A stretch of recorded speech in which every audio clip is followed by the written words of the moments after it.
नमस्कार दोस्तों, आप सभी का स्वागत है एग्ज़ाम पाथफाइंडर में, जहां हम आपके लिए government jobs, competitive exams, admission और वैकेंसी से रिलेटेड लेटेस्ट इन्फॉर्मेशन और अलर्ट्स लेकर आते हैं। इसके लिए आप हमारे प्लेटफॉर्म alert.exampathfinder.com पे विजिट कर सकते हैं, या फिर अगर आप चाहें तो हमारा ऐप जो है EPF अलर्ट ऐप, उसको भी प्ले स्टोर से इजीली इंस्टॉल कर सकते हैं। तो बढ़ते हैं आज की वीडियो की तरफ। तो दोस्तों, जैसा कि आप सभी जानते हैं, मैं हर हफ्ते ऐसी इन्फॉर्मेटिव वीडियोस लेकर आती हूँ जिससे आपको उस पर्टिकुलर पोस्ट के बारे में डिटेल जानकारी मिल पाए, ज़्यादा से ज़्यादा जानकारी मिल पाए। तो ऐसी वीडियोज़ के साथ बने रहने के लिए आप हमारे चैनल को सब्सक्राइब ज़रूर करें। तो आज की वीडियो में हम बात करने वाले हैं स्टाफ सिलेक्शन कमीशन जेई यानी कि जूनियर इंजीनियर पोस्ट की डिटेल जानकारी के बारे में। इससे जुड़ी पूरी जानकारी के लिए आप वीडियो के अंत तक ज़रूर बने रहिएगा। तो एसएससी जेई का एलिजिबिलिटी क्राइटेरिया जो है वो जैसा कि आप देख सकते हैं, हर एग्ज़ाम का एक एलिजिबिलिटी क्राइटेरिया होता है, तो वो डिक्लेयर कर दिया गया है एग्ज़ाम के द्वारा। ऑफिशियल नोटिफिकेशन कैंडिडेट्स जो भी एलिजिबिलिटी क्राइटेरिया को फुलफिल करते हैं, जो कमीशन के द्वारा प्रिस्क्राइब किया गया है, वही अप्लाई कर सकते हैं एग्ज़ाम के लिए। और उसके लिए जो उसकी एलिजिबिलिटी कंडीशन होती है वो age limit, educational qualification, nationality से रिलेटेड होती हैं। तो अगर हम बात करें एज लिमिट की, तो अपर एज लिमिट होनी चाहिए 32 ईयर्स, और वो पोस्ट और डिपार्टमेंट के हिसाब से अपर एज लिमिट जो है वो वेरी करती है, यानी कि अलग अलग होती है पोस्ट और डिपार्टमेंट की। हर पोस्ट डिपार्टमेंट की अलग अलग एज लिमिट है। जो इसके लिए ज़रूरी क्वालिफिकेशन होनी चाहिए वो डिप्लोमा और बैचलर्स डिग्री होनी चाहिए इंजीनियरिंग में। अब अगर हम बात करें कि इसका सिलेक्शन प्रोसेस क्या है, तो पेपर 1 होता है जो कि रिटन टेस्ट होता है, उसके बाद पेपर 2 होता है, वो भी रिटन टेस्ट होता है, उसके बाद डॉक्यूमेंट वेरिफिकेशन होता है, उसके बाद होता है मेडिकल एग्जामिनेशन। तो अब मैं आपको उसकी डिटेल जानकारी दूंगी। तो कैंडिडेट जो भी अप्लाई कर रहे हैं एग्जाम के लिए, उनको ये ध्यान रखना होगा कि इसके लिए कोई एसेंशियल मेडिकल स्टैंडर्ड नहीं होते हैं। पर अगर कोई स्टूडेंट BRO यानी कि बॉर्डर रोड ऑर्गेनाइजेशन के लिए अप्लाई कर रहा है, या फिर वो बॉर्डर रोड ऑर्गेनाइजेशन के लिए जाना चाहता है, तो उनको कुछ एसेंशियल एसएससी जेई के मेडिकल रिक्वायरमेंट्स को फुलफिल करना होता है, और वो उनके सिलेक्शन का बहुत ही ज़रूरी पार्ट होता है। तो मैं उसका जो मेडिकल स्टैंडर्ड है वो भी आपको बताऊंगी। तो कोई भी डिजीज़ का साइन नहीं होना चाहिए ईयर, नोज़ और थ्रोट में। विजन स्टैंडर्ड्स होने चाहिए जो उनके द्वारा डिक्लेयर्ड हैं।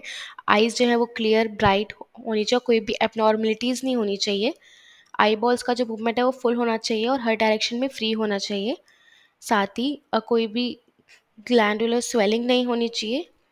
इम्पेडिएंट के बिना होनी चाहिए कैंडिडेट की स्पीच। वेल फॉर्म चेस्ट होनी चाहिए। हार्ट और लंग्स होने चाहिए।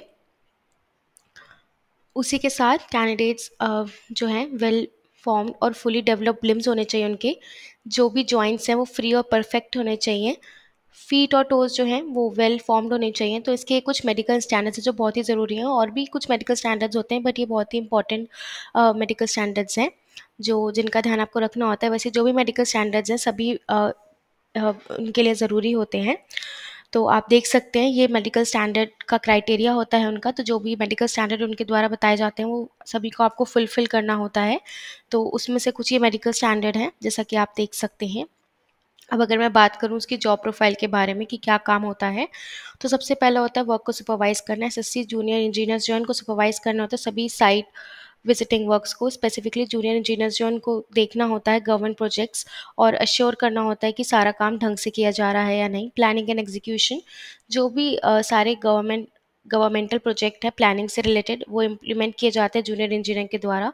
और कोई भी डिसीजन जो होता है रिनोवेशन और रिपेयरमेंट का, वो जूनियर इंजीनियर्स के द्वारा ही लिया जाता है, और उनको इम्प्लीमेंट करने होते हैं डिज़ाइन CAD सॉफ्टवेयर यूज़ करने के बाद और मॉडलिंग सॉफ्टवेयर यूज़ करने के बाद। उसके बाद अपने सुपीरियर्स को असिस्ट करना होता है।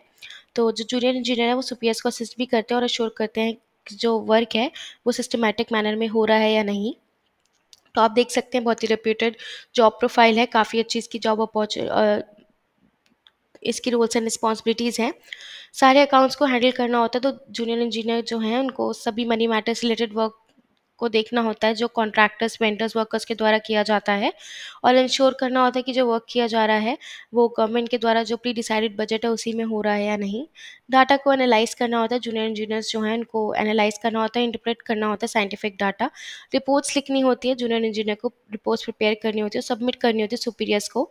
रिपोर्ट में डिटेल्स होती हैं परफॉर्मेंस की, इक्विपमेंट और अपैरेटस की। तो आप देख सकते हैं, अब अगर हम बात करेंगे तो इनकी सैलरी के बारे में जो बहुत ही ज़रूरी है, तो एसएससी जेई का जो सैलरी है वो लेवल 6 है, 7 पे कमीशन के हिसाब से। मंथली सैलरी जो होती है वो 35,400 से लेके 1,12,400 के बीच में होती है। बेसिक पे जो है वो 35,400 ग्रेड पे है, 4,200 पे स्केल जो है वो 35,400 से 1,12,400, और जो इनहैंस सैलरी आती है वो 29,455 से 33,907 तक आती है। तो आप देख सकते हैं काफ़ी अच्छी सैलरी भी प्रोवाइड की जाती है। अगर आप बात करें कि पर्क्स या बेनिफिट्स क्या मिलते हैं, तो house rent rent allowance, dearness allowance जो है DA, travel allowance DA, medical allowance और बाकी कुछ स्पेशल अलाउंसेस दिए जाते हैं। तो आप देख सकते हैं बहुत ही अच्छी जॉब प्रोफाइल है, काफ़ी अच्छी इसकी रोल्स एंड रिस्पॉन्सिबिलिटीज, सैलरी भी काफ़ी अच्छी ऑफर की जाती है। तो आई होप आपको इस वीडियो में इस पर्टिकुलर पोस्ट के बारे में, एसएससी जेई के बारे में पूरी डिटेल जानकारी मिल पाई होगी। तो ऐसी वीडियोस के साथ बने रहने के लिए आप हमारे चैनल को सब्सक्राइब ज़रूर करें। इससे रिलेटेड अगर आप कोई भी इन्फॉर्मेशन शेयर करना चाहते हैं तो हमारे कम्युनिटी प्लेटफॉर्म community.exampathfinder.com पे विजिट कर सकते हैं। उसका लिंक मैं डिस्क्रिप्शन बॉक्स में आप सभी की मदद के लिए डाल दूंगी। और government job updates, government job notifications, admission updates, admission notifications के लिए आप हमारे अलर्ट प्लेटफॉर्म पे भी विजिट कर सकते हैं, जो है alert.exampathfinder.com, या फिर हमारे ईपीएफ अलर्ट ऐप को भी इंस्टॉल कर सकते हैं, जो आपको प्ले स्टोर पे इजीली मिल जाएगा।